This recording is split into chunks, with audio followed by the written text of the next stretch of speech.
On va commencer cet exposé qui va avoir 8 points essentiels. Et j'ai déjà commencé donc l'introduction. Voilà, quand Dieu créa la nature, je vous l'ai dit, quand Dieu créa le monde, il a créé le monde avec la forêt, avec la brousse, avec les hommes. Il n'a pas créé, comme je vous l'ai dit. New York, ce sont les hommes comme vous et moi qui ont créé les changements. Et vous devez être les auteurs du changement, là où vous êtes. Parce que c'est ça que Dieu veut. Quand il crée le monde, il dit, allez, transformer le monde. C'est dans Genèse. Je crois que Madame la professeure Esther est mieux placée pour nous le dire. Parce que vous êtes une spécialiste aussi dans ce domaine. Dieu a dit, allez et transformer le monde. Voilà l'instruction que Dieu a donnée. Que vous soyez noir, que vous soyez blanc, que vous soyez rouge, allez et transformer le monde. Et d'autres l'ont compris. Ils ont fait du monde New York, ils ont fait du monde Genève, et ils ont fait du monde Beijing. Et vous, qui êtes ici, mademoiselle, faut pas rire, parce que bon, vous êtes quelqu'un que Dieu a créé pour transformer le monde. C'est ce qu'il a dit, c'est dans la Bible. Est-ce que Dieu a dit, j'ai dit seulement aux Américains de transformer le monde? Non. Il a dit à tout le monde. Et à nous tous qui sommes là, Dieu a dit, transformer le monde. Est-ce que nous comprenons ça? Voilà donc, pour que vous compreniez, regardez l'histoire, chers amis, de ceux qui ont compris comment on va transformer le monde, et de ceux qui n'ont pas compris qu'il faut transformer le monde. Les images sont dramatiques. Regardez Singapour. Lorsque le président Lee Kuan Yew devient président de Singapour, Singapour était comme ça.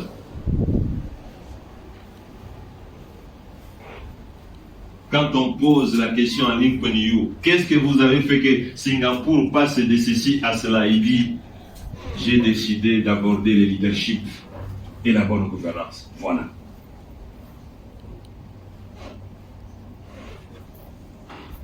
Ça, avec le leadership, c'est devenu ça. Le Singapour, c'est une ville, c'est un pays-ville. C'est-à-dire que c'est un pays-île qui est même moins grand que la ville de Kinshasa ici. Singapour, un pays-île moins grand que la ville de Kinshasa, mais qui a des réserves d'échange de plus de 300 milliards de dollars. Donc Singapour peut acheter la RDC plusieurs fois. Nous ici, nous pouvons être achetés par une petite île qui s'appelle Singapour plusieurs fois. 300 milliards, plus de 300 milliards de dollars de réserves, donc des fonds non utilisés, à cause du leadership. Voilà pourquoi nous voulons vous parler de leadership aujourd'hui. Chers amis, si on vous parle de leadership aujourd'hui, parce que les pays qui se sont développés, c'est le leadership un point, un trait. Ce n'est pas un problème de race, ce n'est pas un problème de tribu, ce n'est pas dire, oh non, l'oncle, la tante, les grands-pères. Non. Le leadership n'a pas de grand-père. Voilà pourquoi il faut absolument que vous compreniez que nous devons, nous, avancer. Le leadership, comme je l'ai dit, est à la base de la création du monde. Toutes les découvertes sont le fait du leadership. Le progrès de l'humanité, c'est le fait du leadership. Donc, tout ce que vous voyez, même l'histoire de cette université telle qu'elle se trouve aujourd'hui, Madame Esther, vous nous direz que c'est l'histoire du leadership, parce que cette université, quand elle a commencé, c'était une université théologique, n'est-ce pas? Aujourd'hui, vous êtes ici, vous êtes des gens du droit, de l'économie, de la médecine, bien sûr aussi de la théologie, mais c'est parce qu'il y a eu un leadership. Le leadership, c'est les idées, c'est l'innovation, c'est la créativité. C'est cela qui fait qu'aujourd'hui, à mes mots, ce qui marche, c'est parce qu'il y a une malédiction de leadership. Ce qui marche, ce qui ne marche pas, c'est la malédiction de leadership. Et ce qui marche, c'est la bénédiction de leadership. Et vous ici, vous avez la bénédiction de leadership. Vous ici. Amen. Mais voilà, mes chers amis, alors, qu'est-ce que c'est le leadership? C'est un mot d'origine anglophone. Ça vient du verbe to lead, diriger. To lead, diriger, guider, montrer la voie. To lead, leadership. C'est un mot francophone, mais d'origine anglophone. Mais qu'est-ce que c'est le leadership?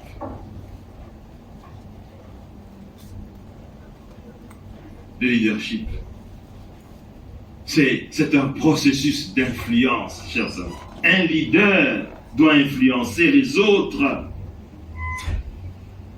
Imaginez-vous que sur cette terre, telle que vous êtes là, aujourd'hui, nous sommes venus avec madame et sœur vous dire vous devez être parmi les groupes réduits des leaders. Dans le monde entier, selon les études scientifiques, 1% seulement de la population est appelée leader. 1%. Il faut que vous soyez dans les 1%. C'est pour ça que vous êtes dans cette salle aujourd'hui. Vous devez être dans les 1%. Les autres, les 99%, ce sont les followers. Vous voulez être les followers? Alors, vous ne devez pas être des followers, chers amis, parce que Dieu a voulu que vous soyez des leaders. Le leadership, c'est cette capacité qu'un homme peut avoir pour diriger les autres, influencer les autres, créer de l'inspiration pour que les autres les suivent et que face aux obstacles, ils puissent vaincre les obstacles. C'est ça le leadership. Vous trouvez le mot influence. Un leader, c'est quelqu'un qui influence. C'est un mot clé de leadership. Influencer les autres. Mais il faut faire attention. Il ne faut pas confondre l'influence et la popularité. Ça, vous qui êtes de cette école, cette masse critique qui a cours aujourd'hui, vous devez savoir qu'il y a une différence entre l'influence et la popularité. Quelqu'un peut être populaire comme les Wilson, mais comme les Michael Jackson, mais il n'est pas leader. Vous, les leaders d'aujourd'hui et de demain, vous devez savoir qu'il y a une différence entre l'influence et la popularité. Une personne qui est fruit de l'influence, qui a de l'influence, peut être très connue. Comme Madiba, Mandela, il est connu. Mais aussi, quelqu'un comme Michael Jackson peut être aussi connu aussi. Comme Wilson. Comme Papa Wemba aussi. Quelqu'un qui exerce de l'influence peut être très apprécié. Comme vous appréciez Martin Luther King, comme vous appréciez Madiba. Mais quelqu'un qui est populaire peut être très aimé. Vous aimez les Michael Jackson, les Wilson, vous les aimez, n'est-ce pas? Les J.B. Piana, vous les aimez, c'est normal. Mais attention, il y a une différence entre aimer et apprécier. L'influence, un leader, c'est quelqu'un qui est célèbre. Bon, écoutez, un musicien peut être aussi célèbre. En tout cas, personne ne peut nous dire que Jackson n'était pas célèbre. Mais attention, là où la différence intervient, c'est que un leader, c'est quelqu'un qui inspire les autres. Il inspire les autres.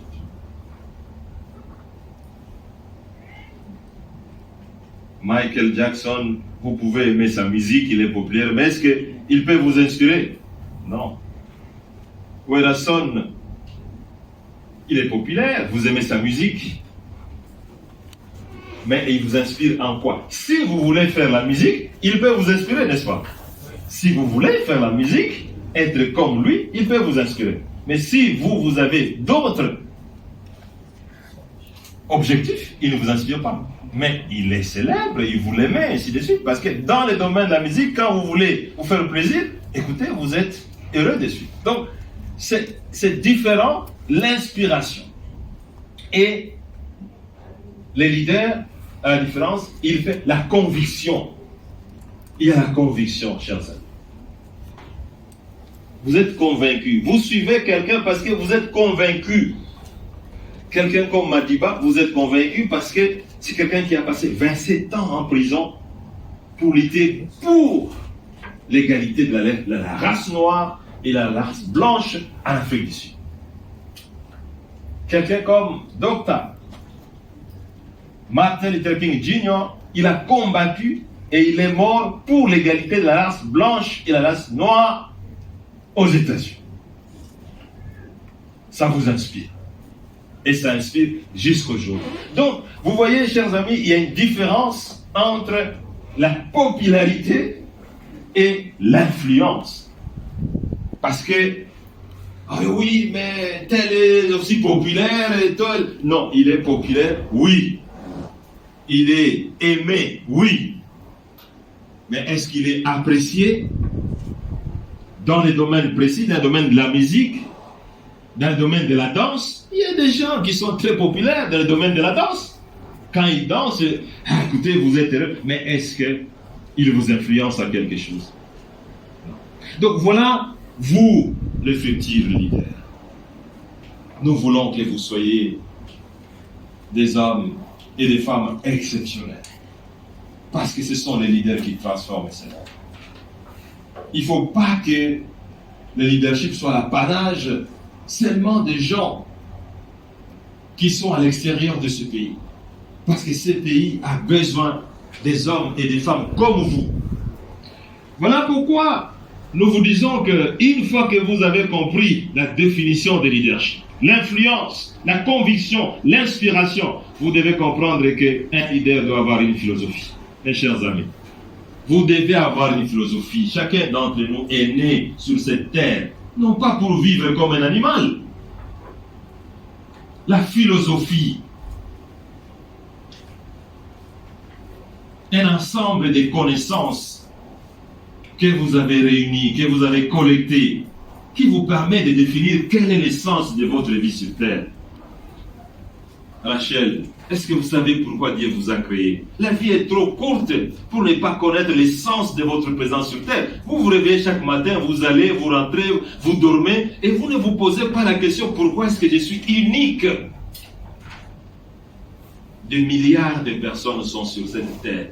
Vous pouvez aller au Japon, vous allez en Chine, vous n'allez jamais trouver une personne qui est une photocopie de vous-même. Pourquoi? Voilà le mystère de Dieu, la philosophie. Vous devez savoir pourquoi vous êtes sur cette terre, pourquoi vous êtes à l'université protestante. Donc vous pensez vraiment que vous êtes ici pour rien. Mais non! La philosophie. Quel est l'essence de votre existence? Quelles sont vos missions sur terre? Quelle est la contribution que vous devez apporter à l'humanité? Parce que nous sommes dans cette salle. Regardez très bien, posez-vous la question. Il y a de l'électricité, mais il y a un individu qui a pensé apporter sa contribution avant de mourir. Des gens comme de Thomas Edison. Mais imaginez-vous combien de fois il a testé pour que la lumière fût. Vous avez déjà lu l'histoire d'Edison? Mais il a souffert. Mais il n'a pas fait pour lui-même. Il est mort, mais il nous a laissé l'énergie. Imaginez-vous s'il ne l'avait pas fait. La climatisation. Il y a quelqu'un qui a pensé un jour, il dit, ben, il faut qu'on fasse quand même la climatisation. Vous pensez qu'il a fait uniquement pour lui-même? Non. L'histoire du monde, l'histoire de la vie est courte pour que quand vous quittez, vous puissiez partir sans avoir apporté votre petite contribution sur terre pour que les gens se rappellent qu'est-ce que vous avez laissé sur terre. Voilà la philosophie. La vie d'un homme, d'une femme doit être attachée à la philosophie. Vous vous posez des questions, chère demoiselle, vous qui êtes là. Pourquoi moi j'existe? Pourquoi moi je vis? Pourquoi je suis dans une famille pauvre? Pourquoi je suis dans une famille aisée? Pourquoi je suis né en RDC? Pourquoi je suis handicapé physique? Parce que les gens pensent que quand vous êtes handicapé physique, vous ne pouvez rien faire. Il y a des pilotes. Une dame d'ailleurs, pilote aux États-Unis, il n'a pas de main, mais elle pilote l'avion. Sans main, elle pilote l'avion. Parce qu'elle a dit, quel que soit mon état physique, je veux piloter l'avion. Donc voilà l'essence. La philosophie détermine l'attitude et l'atteinte des objectifs. Ce qu'il faut savoir, c'est que cette philosophie vous permet d'avoir des principes. Chers amis, vous devez savoir, le monde que vous voyez, sur lequel vous êtes, est dirigé par des principes. Dieu a tellement aimé le monde qu'il n'a pas laissé le monde pour que les gens vivent de manière désordonnée, de manière anarchique. Il y a des principes.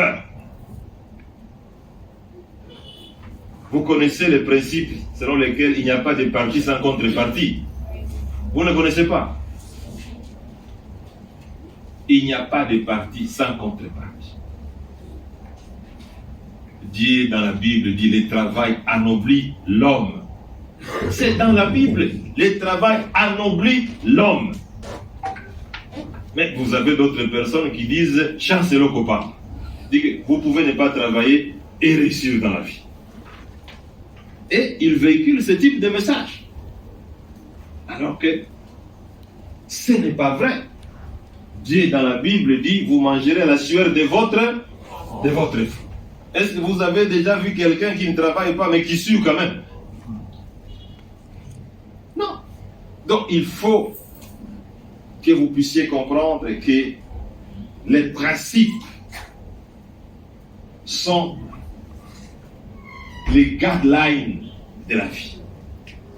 Le leader doit être sur les principes. Dans la Bible, vous avez notre principe du donner et du recevoir. Quand vous donnez, vous allez recevoir. Quand vous ne donnez pas, vous n'allez pas recevoir. Vous n'allez pas recevoir. Dieu dit, vous plantez et vous recevrez au centuple, n'est-ce pas? Mais si vous ne voulez pas planter, comment voulez-vous récolter au centuple? C'est là où vient la mauvaise gouvernance. C'est là où vient le vol, c'est là où vient la tricherie, parce que vous voulez récolter sans avoir planté. Alors, vous allez vous poser la question. Oh, mais moi je suis né dans une famille pauvre, comment je peux devenir leader? Oh, moi je suis né à Kingasani. Oh, moi je suis né à Kimbanzeki. Vous pensez que le leadership, c'est fonction de là où vous êtes né? Non. Les recherches scientifiques démontrent que tout le monde n'est leader. Rachel, vous êtes leader. Vous vous appelez comment? Marie-Josée, vous êtes leader. Et vous? Jordi, vous êtes leader. Donc voilà. Il n'y a personne ici, parmi vous, qui n'est pas né leader. Ce sont des études scientifiques.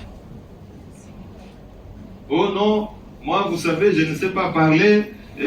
Vos histoires là, maman, vous savez, maman Esther, elle sait parler, elle a du courage. Non, vous tous, ici dans cette salle, vous êtes des leaders. Si vous aviez des doutes quand vous sortez de cette salle aujourd'hui, sachez que vous êtes leader. Parce que Nikita Khrouchtchev, un des grands hommes sur cette terre, né en Russie, à l'époque de l'URSS, a dit « Tout le monde n'est leader ». Nikita Khrouchtchev est un homme très court. Vous allez dire « Ah non, mais moi je suis mince, moi je suis courte, je ne peux pas être leader ». Non. Nikita Khrouchtchev, qui fut l'un des grands leaders de l'URSS, était très court. Je vais vous raconter sa petite histoire. Une fois, il est aux Nations Unies. On est en train de discuter d'une question importante où les intérêts de la Russie ne sont pas pris en compte. Nikita Khrouchtchev, président de l'URSS, pas de la Russie, président de l'URSS. Il essaie de parler, personne ne l'écoute. Professeur Esther, Nikita Khrouchtchev enlève les souliers de son pied. Il tape sur la table. Monsieur le secrétaire général, vous devez m'écouter. Ah, Nikita Khrouchtchev a enlevé son pied, on doit le suivre. Le leadership. Ce n'est pas un problème de taille. Le leadership, ce n'est pas un problème de race. Un leader, c'est quelqu'un qui travaille le potentiel que Dieu a mis en vous, chers amis. Grâce. Mais très joli, non? Vous êtes leader. Est-ce que vous vous êtes déjà rappelé que vous êtes leader? Voilà, grâce. Vous êtes leader. Tout le monde a les potentiels de leadership. Mais il faut les travailler. Il faut les former. Vous devez travailler vos capacités. Parce que vous êtes leader et il faut les transformer. Donc, il faut faire la différence entre un leader et un manager. Parce que, vous savez, et tout le monde se dit leader. Vous êtes là, on vous a choisi, chef de promotion, je suis leader. Non, il faut faire attention. Vous pouvez être chef de promotion sans être un leader. Vous pouvez être chef du foyer, vous n'êtes pas leader. Mais c'est la maman qui est leader. Vous êtes dans un groupe, on fait les choix, oh non, voilà, qui nous représente, mais ce n'est pas vous, le leadership et fonction, nous l'avons défini, c'est de l'influence que vous exercez sur les groupes. Donc, vous pouvez ne pas être le numéro 1, mais vous êtes leader. Et c'est ça la différence. Vous pouvez être directeur du département, mais vous n'êtes pas leader. Parce que un leader doit avoir une vision. Un manager, il a des objectifs qu'on lui a assis. Un leader, il vise les changements en permanence. Mais un manager, il gère les changements qui ont déjà été décidés. Un leader, c'est quelqu'un qui prend les risques. Gracias. Vous devez apprendre à prendre les risques si vous voulez être leader. Il ne faut pas avoir peur. Un leader n'a pas peur. Il doit affronter les risques. Alors que un manager, il contrôle les risques. Il dit comment on doit faire pour gérer les risques. Il s'arrête là. Un leader, c'est quelqu'un qui veut apprendre. Chers amis, lisez. Lisez. Un blanc disait, si vous voulez cacher les bonnes choses au noir, mettez-les dans les livres et publiez-les. C'est pas honorable pour nous. Lisez. Moi, ce que je suis aujourd'hui, si vous avez des questions que vous voulez me poser, vous êtes né d'une famille très pauvre, mais j'ai lisé beaucoup. Et à l'époque, nous n'avions même pas de livres dans vos téléphones. Vous avez de merveilleuses fabrications ici, Marie-Josée. Voilà. Là, vous avez des livres. N'est-ce pas? Vous avez des livres. Nous, on ne les avait pas. Nous, les peu qu'on avait, on achetait des livres sur les avenues. Lisez. Un leader, il lit. Et il apprend chaque jour. Le leadership, c'est un chemin jusqu'à la mort. Lisez, madame. Lisez. Quelqu'un peut passer 10 ans à écrire un livre et vous allez le lire, vous, en un mois. Quel avantage! Il a tout mis dans le livre. Donc, un leader, c'est quelqu'un qui a des fonds. Les gens sont contents. Ils disent, mais voilà, Martin Luther King, c'est un homme merveilleux. Madiba, c'est un homme merveilleux. Lumumba, c'est un homme merveilleux. Kassavubu, c'est un homme merveilleux. Il a des fonds. Mais le manager, il a des employés qui les suivent parce qu'ils doivent avoir les salaires. Voyez-vous la différence?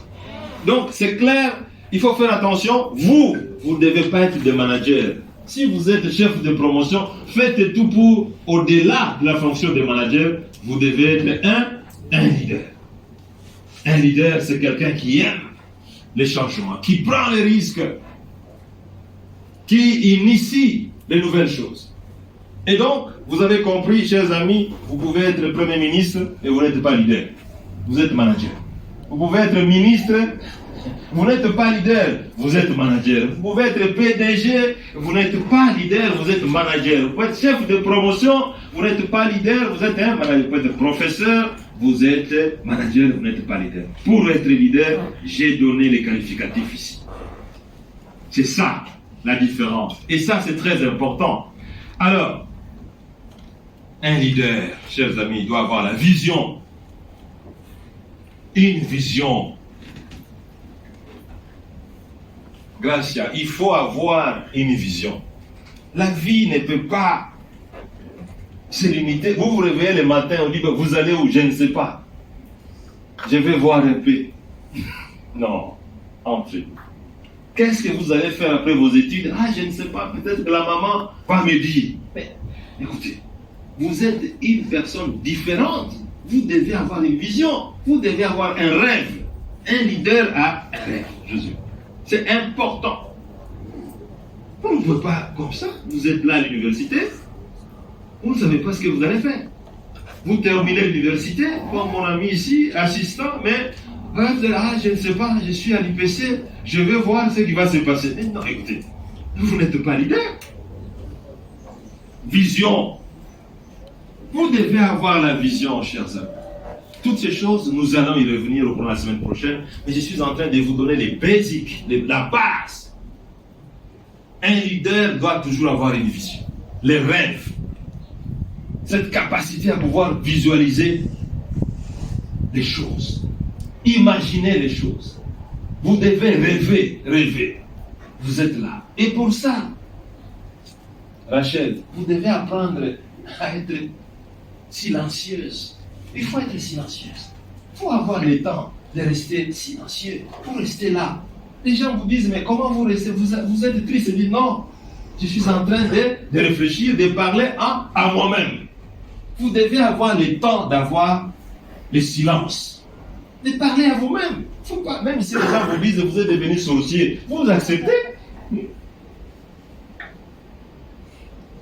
Vous devez avoir la capacité de vous projeter dans l'avenir. C'est ça. Être leader. Un leader, c'est quelqu'un qui sait se projeter. Je vais devenir ministre. Je vais devenir premier ministre. Je vais devenir président. Je vais devenir le recteur de l'université protestante. Je vais devenir professeur comme Madame Esther. Ce sont des visions, ce sont des rêves. Mais si vous ne rêvez pas, mais vous ne saurez pas arriver quelque part. Donc, la capacité de penser, de réfléchir sur des choses lointaines qui ne sont pas visibles aux choses. Hein? C'est ça, le rêve, la vision. Et ça, il faut que votre rêve soit vrai.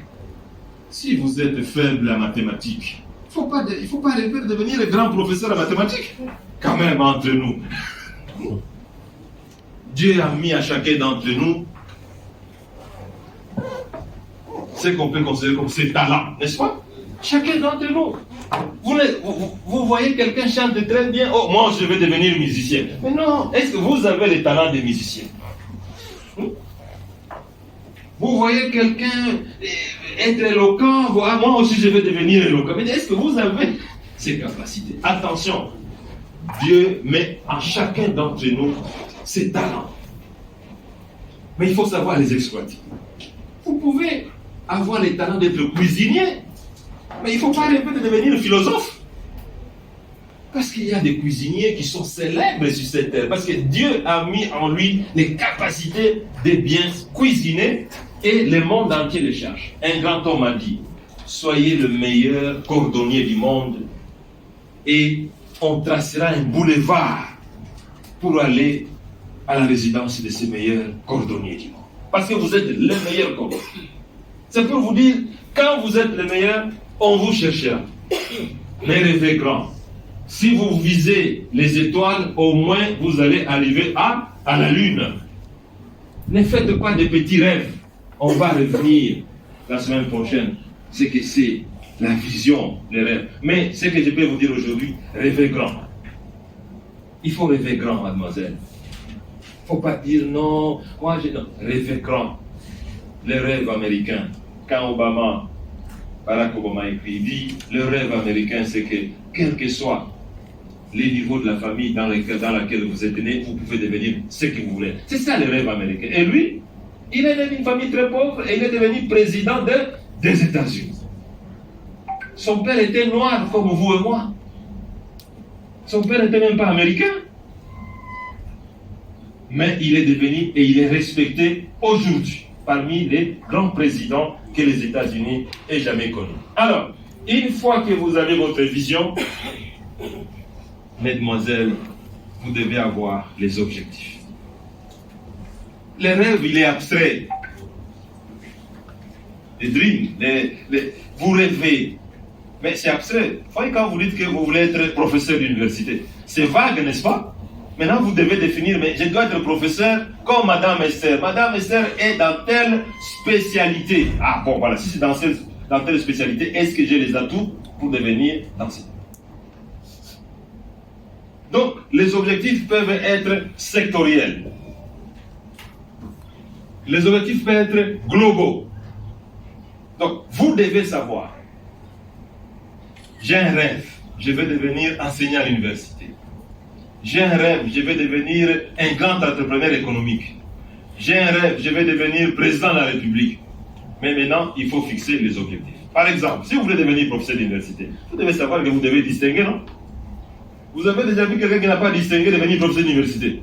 Non, c'est pas possible parce que pour être assistant, pour qu'on vous retienne ne fût-ce qu'assistant, vous devez présenter un relevé et des codes. Donc, il y a des objectifs globaux, mais il y a des objectifs intermédiaires. Assistant, d'abord distingué, être retenu assistant, chef de travaux, professeur simple, ordinaire, ainsi de suite. Vous voyez? Et tout ça, ça s'appelle le leadership. Le leadership, ça doit s'étaler sur le temps, chers amis. Quand vous voyez quelqu'un qui ne sait pas ce qu'il sera l'année prochaine, dans 2 ans, 3 ans, il n'est pas leader. Vous comprenez? Il faut définir les objectifs globaux et puis les objectifs intermédiaires. Comme ça, vous savez m'évaluer. Parce que si vous n'êtes jamais arrivé assistant, comment vous allez devenir? Oh non, moi je serai professeur, mon cher ami. Ça fait déjà 40 ans, vous êtes toujours là. Mais vous allez devenir professeur comment? Oh, mais je sais comment je vais devenir. Ça, il y a un problème. Les objectifs globaux, intermédiaires. Les objectifs sectoriels. Si par exemple vous avez un programme économique, vous voulez devenir une économie émergente, mais il y a des objectifs dans chaque secteur, n'est-ce pas? Qu'est-ce que nous allons faire dans les domaines de l'éducation? Qu'est-ce que nous allons faire dans les domaines des transports? Qu'est-ce que nous allons faire dans le domaine de la santé? Dans le domaine des routes? Il y a des objectifs sectoriels.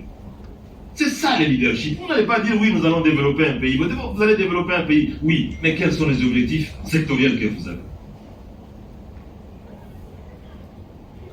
Être un pays développé, ça c'est la vision. Non, maintenant il faut entrer dans les détails. Les objectifs, chers amis, intermédiaires, globaux. Mais pour y arriver, il faut qu'il y ait un plan. Si le Japon est ce qu'il est aujourd'hui, c'est parce qu'il y a un plan. Chers amis, vous devez aussi définir votre plan. Vous voulez devenir professeur comme Madame Esther, mais il faut définir le plan. Je termine les études universitaires à telle année. Après 3 ans, je vais tout faire pour devenir assistant. Après 3 ans, je vais tout faire pour devenir chef de travaux. Bon, Madame Esther est devenue professeure dans combien d'années? Donc moi, je vais performer, je vais la dépasser. Voilà, vous avez planifié. Si vous ne planifiez, vous n'allez rien faire. Le leadership, ça va avec la planification. C'est ça, être un leader. Vous devez posséder votre vie. Dieu a permis à tout le monde de devenir ce qu'il veut être. Mais je suis en train de vous donner les outils que Dieu a donnés pour que vous deveniez ce que vous voulez être. Alors, le leadership, mesdames, mesdemoiselles, chers amis, vous devez avoir des valeurs. Un leader ne peut pas être n'importe qui. Parce que vous voulez influencer les autres. Vous voulez que les autres vous suivent. Vous voulez que les autres soient convaincus. Mais vous devez avoir des valeurs. Il n'y a aucun leader qui n'a pas de valeurs. En commençant par Jésus-Christ. Le meilleur leader que Dieu ait créé sur cette terre. Vous savez, tout le monde peut vous dire des bêtises sur la Bible, mais quand vous voyagez, même en Russie, vous trouvez la Bible dans les hôtels. Les vertus, le travail ardu, les sacrifices. Le leadership, c'est avec la production. Et vous devez produire. Il ne faut pas avoir beaucoup. Les gens aiment trop parler. Vous parlez trop, mais vous ne produisez rien. Il faut toujours produire. Quand vous voyez aujourd'hui les États-Unis s'imposent, vous pouvez avoir un président des États-Unis, il est mince comme le président Joe Biden, mais il pèse à cause de la production des États-Unis. Il peut sanctionner le président Poutine et la Russie parce qu'il y a là la production. Les États-Unis pèsent en termes de PIB 24 000 milliards de dollars américains. La production, la discipline. Chers amis, si vous voulez être leader, nous sommes en train, le 26 mars aujourd'hui, si vous voulez être leader, vous devez être discipliné. Il ne faut pas vivre comme un animal. C'est pour ça qu'il n'y a que 1% de leaders et 99% de followers. La constance, les caractères. J'ai dit toujours aux gens, j'ai dit aux étudiants une fois à l'ICASI, ils se sont moqués, j'ai dit, mais si aujourd'hui vous êtes brebis, demain vous êtes cheval, après demain vous devenez léopard, et après vous devenez crocodile. Mais si on veut dire, est-ce que vous avez vu tel... Mais je ne sais pas, parce que tantôt il est léopard, tantôt il est lézard, tantôt il est crocodile, je ne sais pas ce qu'il est. On ne sait pas, vous définir. La constance. Vous devez être programmable. Un leader doit être programmable. Vous ne pouvez pas changer à tout bout des champs, à tout bout des vents. Vous changez. Un leader doit être constant. Et ça rime avec les caractères. Je l'ai dit ici, le leader doit savoir prendre des risques. Rachel, vous devez savoir prendre des risques. Si vous ne prenez pas les risques, qui ne risque rien n'a rien.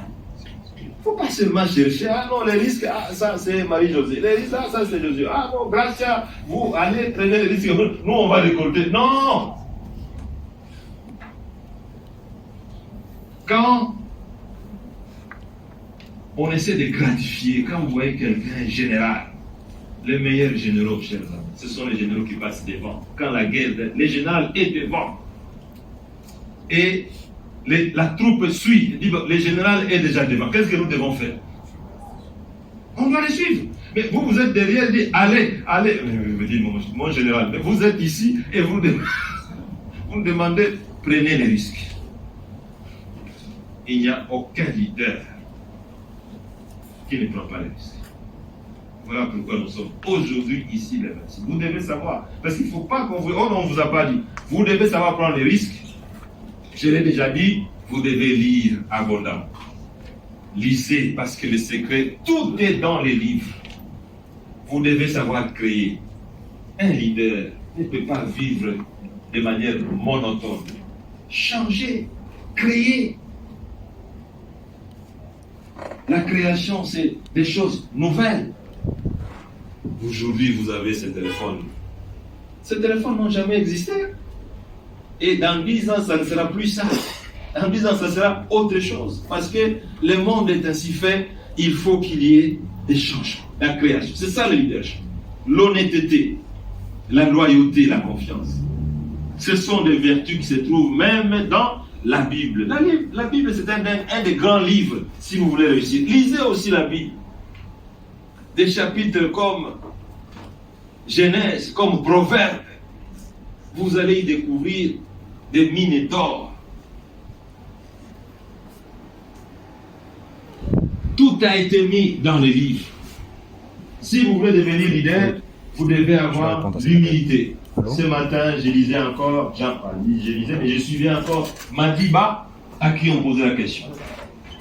Vous devez savoir que Madiba, c'est l'un des grands leaders sur cette planète.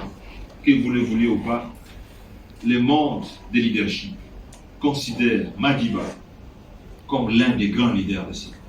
Pour preuve, sa statue se trouve devant le Parlement britannique. Ceux-là même qui l'ont mis en prison. Madiba. Il disait, un leader doit être humble. Mais ce n'est pas le cas ici chez nous. Ici chez nous, pour que vous soyez leader, il faut que vous soyez orgueilleux.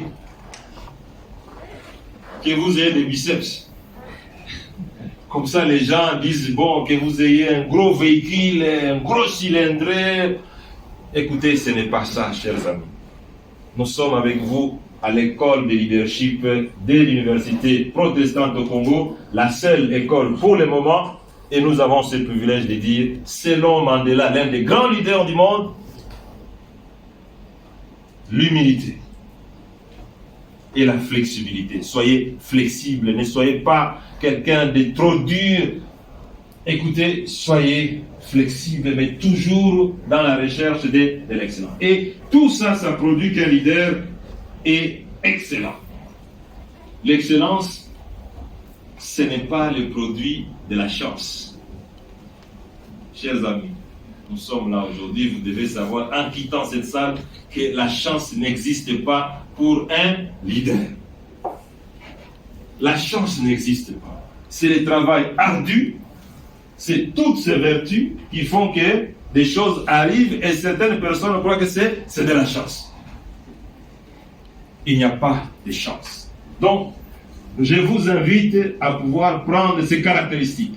Et ça va vous permettre de faire face aux challenges, aux obstacles, aux difficultés. Vous devez savoir, chère Rachel, chers amis, Marie-Josée, aujourd'hui, quand vous décidez de devenir leader, vous aurez créé le contingent des ennemis, les contingents des adversaires qui vont vouloir vous...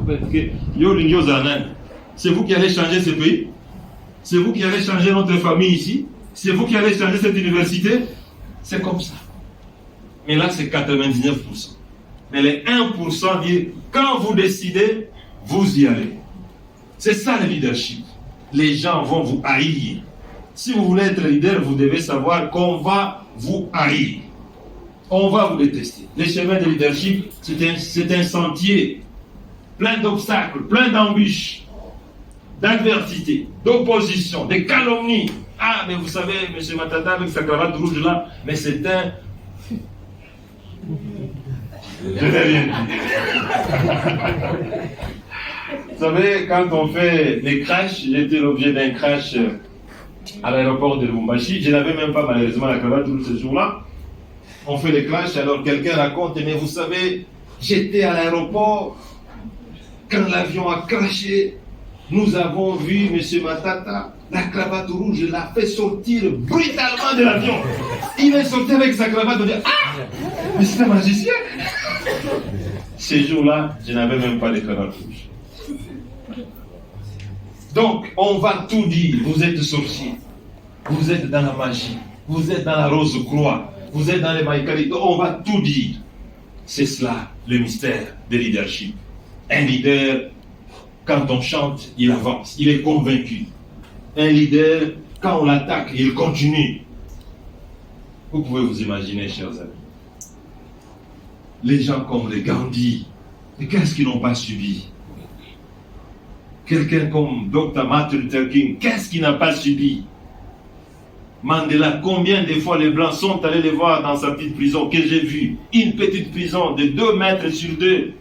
Il dormait sur un petit lit pendant 27 ans. Qu'est-ce qu'on lui a pas dit? Messieurs, nous voulons vous donner la liberté, mais arrêtez de demander l'égalité des Noirs et des Blancs. Il a dit, messieurs, allez-y, je vais rester ici. Mais il est devenu président de la République. Il est très respecté. Jusqu'au les jours qu'il est mort, même le président des États-Unis a annulé son programme pour aller assister à ses funérailles. Il n'a même pas touché le cercueil de Mandela. Il était planché et Mandela était là. Leadership. Donc, vous devez comprendre que le chemin de leadership, c'est un chemin difficile. Si aujourd'hui vous décidez de devenir leader, mes chers amis, sachez qu'on va vous haïr. On va vous détester. On va parler du mal de vous. Mais les leaders, ils ont la vision parce qu'ils veulent atteindre leur objectif. Pas pour eux-mêmes, mais pour toute la communauté. Alors, parce qu'il faut le leadership, c'est aussi le respect du temps, le respect des autres. Nous devons conclure, mes chers amis, et au courant de la semaine prochaine, on reviendra sur ces questions-là. Voilà en termes de conclusion. Quand vous êtes leader, vous devez avoir une vision. Et vous devez avoir une grande vision, chers amis. Ne rêvez pas petit. Si vous rêvez d'arriver à Ndjili, vous allez vous arrêter à Matete. Rêvez grand. Plus votre rêve est grand, à partir d'aujourd'hui, décidez de rêver grand. Décidez d'avoir une vision grande. Et vous allez atteindre des sommets. Il faut avoir des objectifs. de cette vision-là, vous avez des objectifs. Vous définissez ce que vous voulez être. Si vous voulez devenir président de la République, qui vous a dit que vous ne pouvez pas devenir président de la République? Est-ce que dans la Constitution, il est dit que pour devenir président, il faut être né d'une famille riche? Non. Ou d'une partie de la province? Non. Non. Si vous voulez devenir le plus grand opérateur économique du continent africain, et vous pouvez le devenir. Mais il faut savoir, vous décidez des objectifs globaux, sectoriels, vous les définissez. Et vous devez pouvoir savoir que lorsque vous décidez maintenant, il y a des obstacles qui vont maintenant s'ériger devant. Parce que ce n'est pas un boulevard.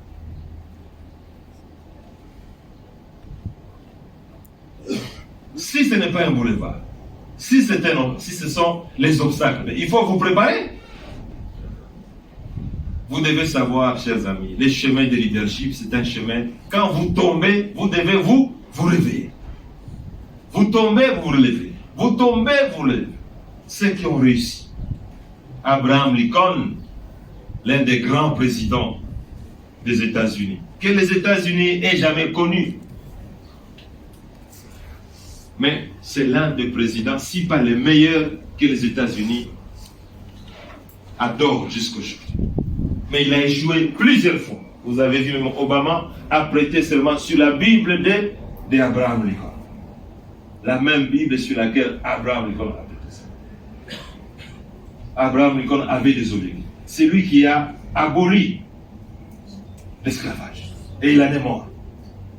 Mais l'histoire vous dira que c'est parmi les grands présidents, les rares grands présidents que les États-Unis aient jamais connus. Donc, mes chers amis, je tenais vraiment à partager avec vous ce qu'on peut considérer comme la Bible d'un leader. La Bible d'un leader. Nous voulons, et vous êtes parmi ce qu'on peut considérer comme les prémices de cette masse critique des leaders. Nous voulons que parmi vous, nous puissions avoir des gens qui vont exposer comme M. Matata. Moi, je suis une race appelée à disparaître. N'est-ce pas, mon cher ami? Moi, je suis en train de disparaître. Je suis dans ma deuxième partie. Vous, vous êtes dans votre première partie, en train de monter. Nous voulons que dans cette salle sortent des grands leaders. Nous voulons que dans cette salle, il y ait des gens qui exposent sur le leadership comme moi je l'ai fait ici. Et je peux vous dire, vous avez tous les atouts, peut-être plus que moi, pour devenir des grands leaders. Mais seulement, il faut vous décider à partir d'aujourd'hui. Nous voulons que de cette salle, qu'il y ait un clan de leadership qui représente l'ensemble de l'université et qu'à partir d'ici, les mouvements puissent s'étendre dans l'ensemble du pays. Parce que ce n'est qu'à partir des leaders que le monde se transforme. C'est à partir des leaders que la RDC va se transformer. Et ce n'est que juste et normal parce que c'est ça la volonté de Dieu. Madame Esther, j'ai terminé, je vous remercie.